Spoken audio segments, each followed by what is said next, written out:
ವಾರದ ದಿನಗಳು 7 ದಿಕ್ಕುಗಳಿರುವುದು 8 ದಿಕ್ಕುಗಳಿರುವುದು 8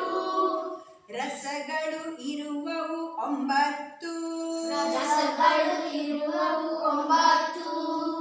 ರಾವಣನಿಗೆ ತಲೆ 10 ರಾವಣನಿಗೆ ತಲೆ 10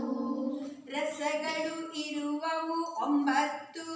ರಸಗಳು ಇರುವವು 9 ರಾವಣನಿಗೆ ತಲೆ 10 ರಾವಣನಿಗೆ ತಲೆ 10 1ರಿಂದ 10 ಹೀಗಿತ್ತು 1ರಿಂದ 10 ಹೀಗಿತ್ತು ಅಂಕಿಗಳಾಟವು ಮುಗಿದಿತ್ತು